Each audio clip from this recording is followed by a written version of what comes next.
Hi, so this sucks. I think I ran out of gas. It hasn't happened before. The hose that connects my tank to my carb, I think it got slightly dislodged when I was adjusting the radiator yesterday. But turns out I do have gas, but my carburetor is not functioning properly. There's a vent hose, and my gas is just trickling out of that instead of going into my engine. So frustrating. I just went through all that radiator crap yesterday, and I just made it like 2 miles today before this shit happened. But whatever. My bike's over there. I'm gonna try and push it up this and get it here into the shade and pull the carb off, take a look at it. I don't know, maybe if I just take it apart and put it back together, or check all the vents, check all the hoses, I can do something. Otherwise it's time to call in the big guns and fork out some money or something.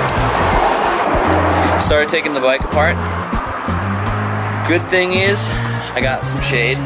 I dragged everything up here, which is a pain, but I've got shade. I'm not literally on the side of the road, so I'm safe.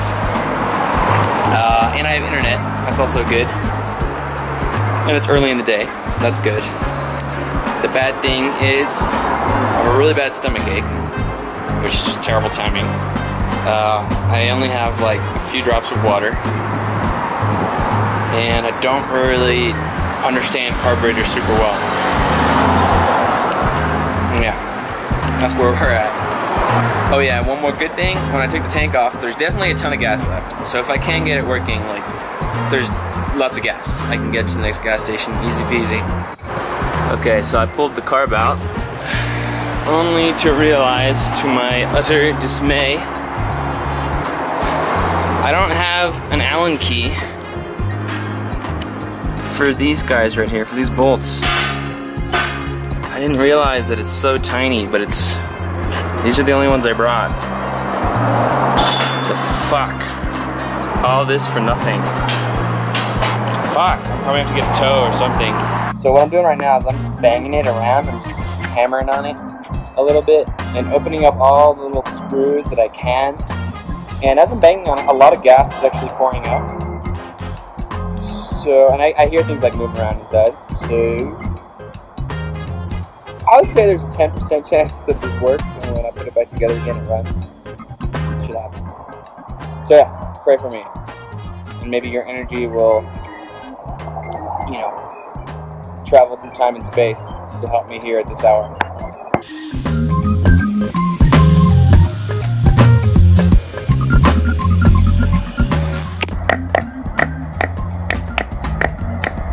Alright, what's my luckiest number?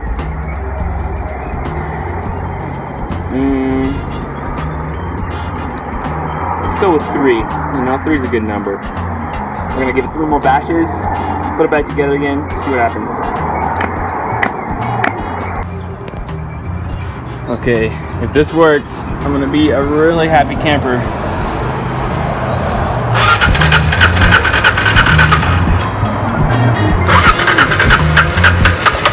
Oh, we're almost there.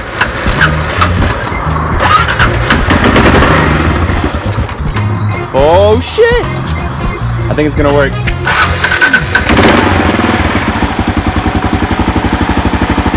No mames, wait! Let's go, I'm the genius! Oh, what a relief. That was a pain in the ass. Putting the carb back on took so long for some reason. What the internet suggests is that the float window got stuck, and by smacking it, you know, I loosened it up and I was able to work again. But I don't really understand very well, so I should probably learn a bit more about all that, fix it properly. But yeah, back on the road now, once I put everything back together. Lost about 2 hours and a lot of energy to this little disaster. No, it wasn't a disaster, you know, we got it fixed. At least, check it out, had a pretty good view. It's like midday, and I think I've earned a beer for tonight, for sure. Alright, what's good? We about to hit up some volcanoes. I've been super excited about these volcanoes for a long time. I had it like set out on my map months ago, So yeah, we're gonna pop the camera on the helmet so we can get some nice footage. If you're lucky, maybe I'll even tell the legend of the volcanoes when I get up there. All right, peace.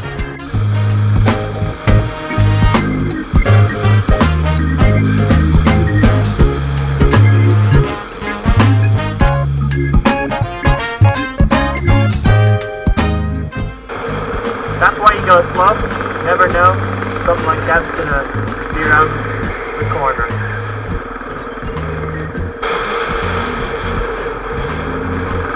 Or that.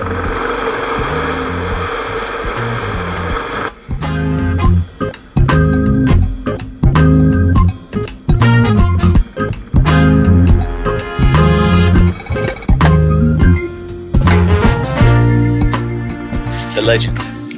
So, many years ago, way back in the day, we had a young warrior named Popocatépetl. He was a pretty damn good warrior, and he fell for this girl, Itzta Chihuahua. And you know, she's probably, who knows. But anyway, she was like a princess, and her daddy wasn't really about it. So, he told Popo, hey man, you gotta go win 3 wars. Count them. Before I let you get with my daughter. So he's like, alright, no problem. Goes to the first war, wins it. Goes to the second war, wins it. The third war, wins that too. But her dad starts to spread a rumor, because he's not a big fan of Popo. He spreads a rumor that he died in the last war. So when Itzta hears this, she's pretty upset. So she kills herself. Yeah. And then Popo comes back and he learns that she killed herself. So he's super sad. And here the legend kind of diverges a little bit, but the version I like best is that Popo takes the body of Itzta up to an existing mountain and lays her down and just like cries and prays and honors her. And then the gods are so moved by this that they turn the mountain into a volcano. And the cool thing is that it kind of looks like a woman lying down. I don't know about this angle, but from certain angles it definitely does.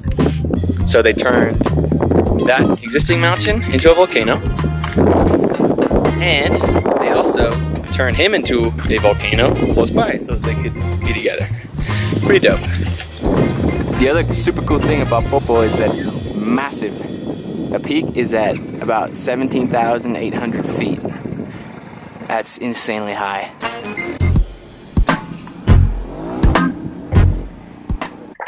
Another fun fact, this marks the highest elevation we've hit on the trip. We're at a little over 12,100 feet.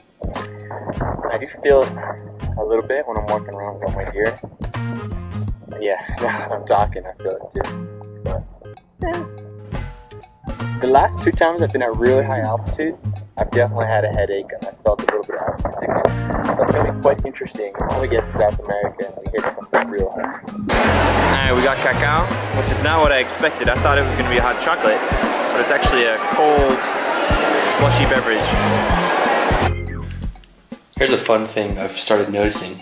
I've started hoarding my clean clothes. So even when I have a bunch of clothes that have recently been washed, because, you know, there's always the uncertainty of when my next opportunity to wash will be, I find myself, like, going overboard and just wearing the same clothes over and over again, even when there's not really quite the same need to.